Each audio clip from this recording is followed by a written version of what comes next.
This is the 2019 Kia Niro, but this one is a bit special. It is fully electric. No tailpipe, no emissions, just a battery and an electric motor.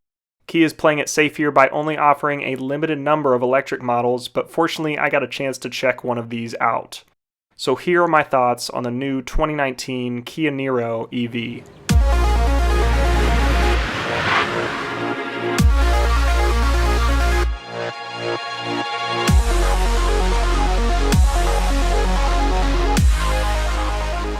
So lots of car makers have decided to use existing models as platforms for EVs, and Kia is no exception here. Their 2019 Niro, a small crossover, actually comes in 4 variations. A regular gas version, a regular hybrid, a plug-in hybrid, and a fully electric model, which I'm checking out today. Currently, the all-electric model is only available in 12 states, and I will list those on the screen right now. And the owners of the car I got to experience actually drove down to Washington, D.C. to pick theirs up all the way from Ohio. So that may turn off some potential owners having to do that extra driving just to pick up a car. Kia is doing this for a few reasons, but mainly to gauge interest for an electrified version of their already popular Niro, which has been around since 2016.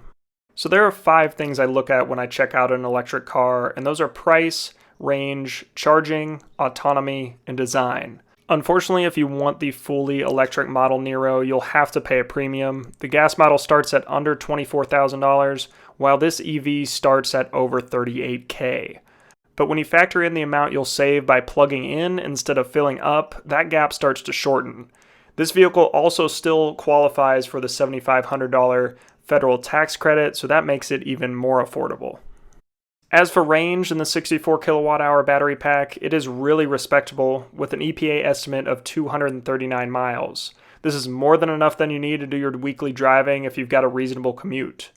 And you can still take road trips with enough juice to last you over 2 hours of driving before filling up.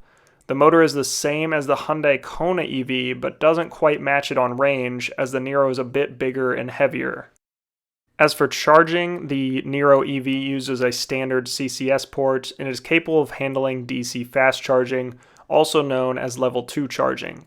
Charge times will vary based on what charger you are using, but at the fastest you'll get from 0 to 80% in under an hour. Perfect for road trips when you need to charge up fast and get back on the road. And this comes standard, so you don't have to worry about adding that DC charge option like on some other EVs.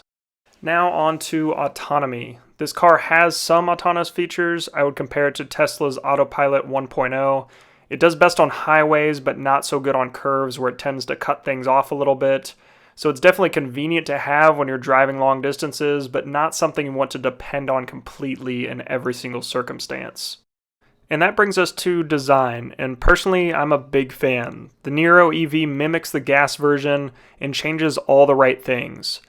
On the exterior, the front grille is replaced with a shell that hides the charge port, which is in the front, very convenient when you need to pull into a charging spot. It also switches up the headlights a little bit, as well as adding these really cool blue accents that let you know it is electric. On the inside, it's a pretty standard crossover SUV type feel. The seats were comfortable for the little driving I did, and in the back there is plenty of room for my tall self to sit. In the rear, there is a lot of cargo space with flat folding rear seats for hauling big items. The infotainment screen is pretty standard, nothing too special here, with extra settings for the battery and charging.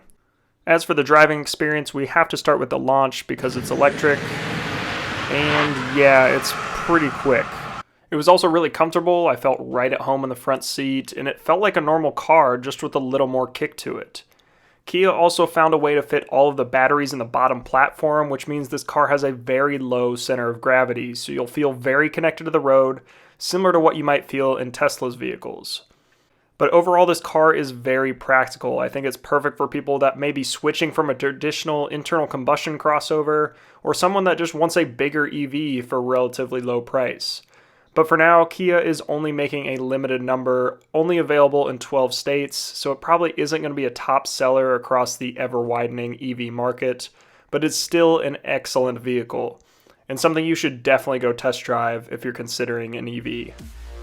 So those are my thoughts and impressions on the new Kia Niro EV, but I want to hear what you think as well, so definitely leave a comment below with your thoughts. Also, if this video helped you out at all, hit that like button, and as always, subscribe so you don't miss any of my new EV related content.